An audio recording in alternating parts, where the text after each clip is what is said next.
Welcome back, my spicy Twizzlers. If you are not a spicy Twizzler, what are you doing? Why don't you just subscribe? It's free, okay? I am loyal, by the way, if you did not know. And I appreciate love you for stopping by.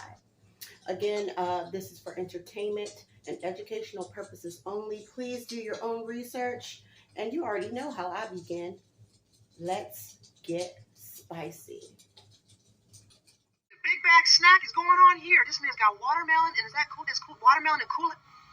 Bro, that's fine, bro. Nah, bro. Did you know that watermelon was made popular by the king of Egypt? And then after that, it became popular in Rome and Greece. Watermelon didn't become a racial thing until after the Civil War. Because when slaves were being freed, they were given watermelon to grow, eat, and sell. And they sold the shit out of it. This is fruit punch Kool-Aid, by the way. And because the business was so lucrative, slave owners in the South found out. And guess who wasn't happy? Knock, knock. Them. So they started a whole racial propaganda to give watermelon and black people a negative connotation. And isn't it funny, all the stereotypes seem a little bit jealous? Black people have huge dogs. I wish I did. Black people are fast. That's cool. Black people love watermelon and fried chicken. Yeah, because it's f***ing delicious. You know who else loves watermelon and fried chicken? Everybody. That's pink lemonade. How you gonna hate on someone for getting that dang money, dude? Oh, that's the grape one, by the way. Black people have created some of the best stuff we got. I had me a racist Uber driver one time. Saw a little black kid on a bike, said, I bet that bike's probably stolen. Hey, listen, white bitches have been rocking stolen hair from centuries. That ain't yours. That hair was stolen from Shibi from Mumbai. Give it back. Give it back. Got a whole lot of people living in glass houses. Holy rape. Pink lemonade. If you're not putting Kool-Aid on your watermelon, you're doing it wrong. Somebody give that guy a trophy. This is, you know what? He'll probably win it. He'll probably win a trophy. And that's not a bad thing. What? Right here, I was laughing so hard, but I'm gonna try it. Maybe you should try it. If you try it, like, leave me a comment down below and let me know how it tastes, because I'm curious. And I don't even drink Kool-Aid. I don't even like the taste of it, but he made it look good. Both of them. Shout out to y'all. Next. We're influencers. It's spreading shit all over their face. I cannot make this up.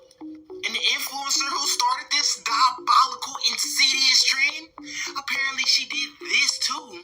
Yeah, she spread it all over her face to make it soften. And now she's spreading little doodle particles all over her face to prevent aging.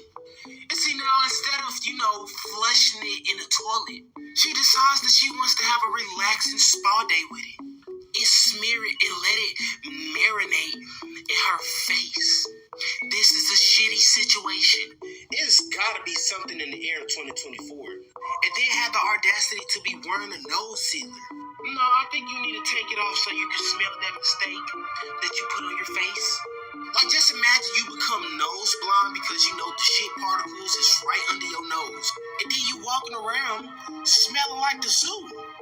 I am fucking flabbergasted. Now let me know y'all thoughts on what y'all think about Shorty putting doodle flakes all over her face. In the comments, like or follow for more wisdom. Stay tuned. And remember, if y'all want the sauce on how to blow up on social media, comment down below ATM. When y'all blow up, y'all better not do this shit. To my ladies, would you ever try this? Because for me, I'm not doing any of the cosmetic stuff other than the makeup, maybe. But I don't use any extra cleanser and stuff like that. I keep it basic and calm, plain Jane, baby. I might throw on a little lipstick here and there sometimes, but poop is everywhere. That's what it seems like. Shout out to Wisdom, because he gives out some information. So tell me, would you try it? I know I won't. Next. So check this out. We have Balenciaga. Alrighty, so we have Bell and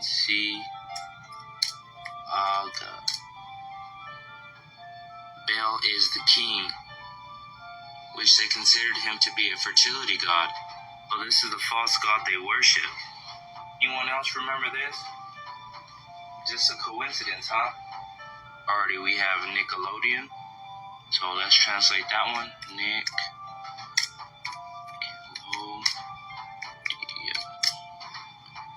I don't care about God. They have the Disney logo, which we all know, right? The hidden message in the Disney logo. 666. Well, let's translate that one. Knee. To the gods. So we all know monster, right? Well, this is a 6 in Hebrew. And there's 3 of them on the Monster Energy logo. 666. So we know the number of the beast is 600, 6, which is 666. Also, notice how they have a cross in their logo. But when you drink it, there's an upside down cross. Seriously, guys. Unleash the beast. Guys, there's a lot more. So it seems that there's messages everywhere. I've always caught on to that when I was younger, when I went to school, when I was in middle school. I always questioned everything. So I advise you to question everything. Do your own research and start opening up your eyes and look and see what's around you instead of just following the leader. We need to stop following the leader, okay? That's all I'm saying. Okay, let's get spicy. Next. Were there certain characteristics that you look for in children before molesting them? In children, yes, but more I also looked at their families. If I thought the father was a threat, I would not approach the child.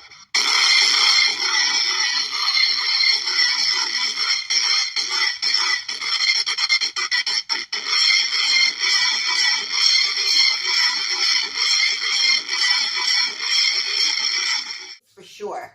I don't condone violence. I don't like violence. I am not of anything negative. So do with this video as you will, but take the message, please, parents, guardians, take the message to always, I don't care if they're older, grown, please remind them. Sometimes we have to remind ourselves. Every day we can't trust everybody. So remind your children, okay? We got to look out for our children and help each other look out for each other's children as well. In a good way, in a positive way, okay? Right here, I like this right here, though. I have to say, men stepping up, be the threat. I'm just saying, for entertainment purposes only. Let's get spicy. Next, I took it upon myself to look up some things. And I've done this in the past. So I advise you to take some time, look this information up for yourself. I believe what I believe, okay? And it's interesting how we've been fed over the years, our parents, our grandparents, our great-great-grandparents, our great-great-great-grandparents have been fed information that's not true. And we've been lied to from the beginning. Propaganda a mother. I'm going to close my mouth, baby. Because I can get spicy, but it's no need to. I let the videos and my reaction just a little bit give you some spiciness. But do your own research and pay attention. Please pay attention and spread the message. You know, that's all I'm saying. Okay, next. And Principal loves to smash. He smashes with his wife, he smashes with his multiple girlfriends on the side. He's a busy guy. But one day, one of his side chicks delivers some devastating news to him. She pulls him aside and she tells him she's pregnant. And Principal, he pretends he's all happy. He's like, yay, you're pregnant. But deep down, he is devastated. He can't have a kid with his side chick. His wife and his other girlfriends are going to be so upset. Now, the side chick, her name is Jocelyn, and she's a really nice woman. She's a third-grade teacher at a nearby elementary school, and I'm not sure if she actually knows that Principal is married. But she is happy about being pregnant with his kid, because she really wants to be a mom. So, as Jocelyn is all dealing with the pregnancy, Principal is quietly losing his mind. He's like, man, if my wife and my other girlfriends find out, they might leave me. Also, it wouldn't look good for a middle school principal to impregnate a teacher/side chick. I mean, he could probably lose his job over that. So, principal rubs his two brain cells together and he comes up with a plan. A plan to have Jocelyn unalived. So he calls up his shadiest friend, this guy, who we'll call Hitman. And Principal tells Hitman what's going on, and Hitman's like, oh, that sucks, bro, how can I help? And Principal's like, I need you to unalive my pregnant girlfriend. And Hitman's like, alright. And then he says he needs $2,500 in cash up front. And Principal's like, deal. Now here's the thing about the $2,500.